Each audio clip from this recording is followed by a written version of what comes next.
उत्तर प्रदेश के झांसी में स्थित महारानी लक्ष्मीबाई मेडिकल कॉलेज एवं अस्पताल में दिल दहला देने वाली घटना तब घटी जब अस्पताल के कर्मचारी अपने अपने कामों को निपटाने में लगे हुए थे। वहीं अस्पताल में भर्ती बच्चों के परिजन अपनी अगली सुबह की तैयारियों के लिए अस्पताल में ही रहने और खाने की इंतजाम में जुटे हुए थे। लेकिन झांसी की उस अंधेरी रात की आहट शायद ही कोई समझ पाता कि अचानक ही रात्रि के 11 बजे आईसीयू के वार्ड से धुआं निकलता दिखाई देता है। महारानी लक्ष्मीबाई मेडिकल कॉलेज एवं अस्पताल की वो काली रात जो कि उत्तर प्रदेश के साथ साथ पूरे देश को झकझोर कर रख दिया।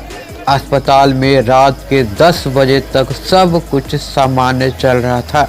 वहीं भर्ती मरीजों के परिजन भी अपने अपने बच्चों से मिलकर सोने की तैयारियों में लगे हुए थे। रात्रि 10:30 पर यानी 10:30 बजे अस्पताल के कुछ कर्मचारियों द्वारा पूरे अस्पताल में राउंड अप चेकिंग किया गया कि सब कुछ सामान्य है। वहीं अस्पताल की सामान्य स्थिति देख कर्मचारियों ने अपनी रिपोर्ट तलब करते हुए कहा कि अस्पताल में रात्रि के 10:30 बजे तक सब कुछ ठीक ठाक चल रहा था।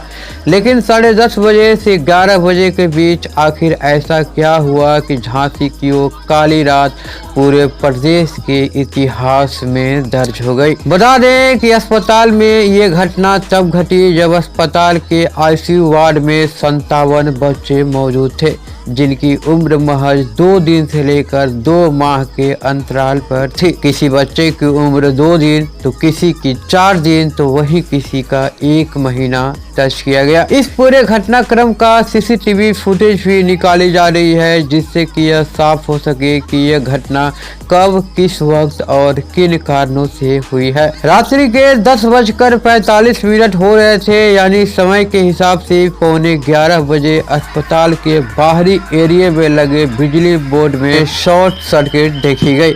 अस्पताल के कुछ कर्मचारी भी बिजली बोर्ड तक पहुंचे जहां पर कि शॉर्ट सर्किट होने की सूचना मिली थी। कोई कुछ समझ पाता तब तक बहुत देर हो चुकी थी और वो शॉर्ट सर्किट धीरे धीरे अस्पताल के उस हिस्से में पहुंच गए जहां पर कि कई तरह के मशीनी उपकरण चालू हालत में थे। उन सभी मशीनों पर बच्चों को लेटाकर उन सभी का इलाज किया जा रहा था। लेकिन रात्रि के ठीक जब 11 बज रहे थे तो अचानक से फिर से एक बार आईसीयू में शॉर्ट सर्किट होने की संभावना जताई गई और देखते हैं लपटें इतनी तेजी से फैली कि उसने पूरे आईसीयू को अपनी चपेट में ले लिया। अस्पताल में मौजूद लोग कुछ समझ पाते तब तक शॉर्ट सर्किट की लहरें पूरे आईसीयू वार्ड पर हावी हो चुका था। जैसे ही अस्पताल के आईसीयू वार्ड से धुआं निकलना शुरू होता है तो पूरे अस्पताल में अफरा तफरी मच गई। जिसने भी इस घटना को अपनी आंखों से देखा मानो उसकी कलेजा फटी की फटी रह गई। जिसे जिधर दिख रहा है वो उधर ही भागते नजर आया। वही देखते ही देखते पूरे अस्पताल में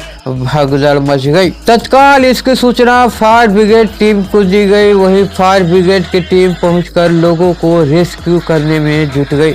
बता दें तो ये घटना रात्रि के ठीक 11 बजे की है जब उस वक्त आईसीयू वार्ड में कुल 57 बच्चों का इलाज चल रहा था। जैसे ही इस घटना की सूचना मुख्यमंत्री योगी आदित्यनाथ तक पहुंची वे तत्काल जिले के तमाम अधिकारियों को आदेश जारी किया और उस राहत बचाव अभियान में तेजी लाने का निर्देश दिया। साथ ही उन्होंने कहा कि ये घटना दिल दहला देने वाली घटना है। घायलों को सर्वोत्तम चिकित्सा सुविधा उपलब्ध कराने का निर्देश भी दे दिया गया है। बता दें इस घटना में अब तक 12 बच्चे इस हादसे का शिकार हो चुके हैं जबकि 37 ऐसे बच्चे हैं जिन्हें की सुरक्षित बाहर निकाला जा चुका है जबकि 16 बच्चे अभी भी ऐसे हैं जिनकी स्थिति अभी भी नाजुक बताई जा रही है। अस्पताल के आईसीयू वार्ड परिसर में लगे सीसीटीवी डाटा को भी निकालने का प्रयास चल रहा है, जिससे कि हादसे की जानकारी को जुटाई जा सके। और आखिरी में बता दें कि इस अस्पताल का संचालन और अस्पताल में इलाज 1968 में शुरू हुआ और उत्तर प्रदेश के बुंदेलखंड क्षेत्र के कई बड़े अस्पतालों में से ये अस्पताल एक माना जाता है। वहीं इस हादसे के बाद उत्तर प्रदेश के डिप्टी सीएम ब्रजेश पाठक ने भी मौके पर पहुंचकर स्थिति का जायजा लिया। उन्होंने इस घटना में घायल हुए नवजात शिशुओं का भी हालचाल जाना और इसके साथ साथ चिकित्सकों से विस्तृत जानकारी लेने का प्रयास किया।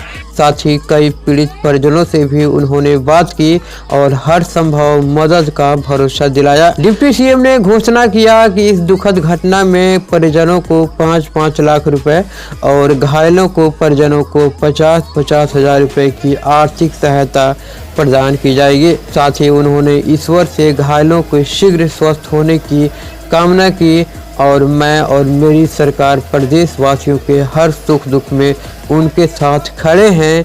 इसी बात के साथ डिप्टी सीएम ने इस हादसे की त्रिस्तरीय जांच के आदेश भी दे दिए हैं। आयुक्त झांसी और उप महानिरीक्षक झांसी को 24 घंटे के अंदर इस रिपोर्ट को प्रस्तुत करने का निर्देश जारी किया गया है।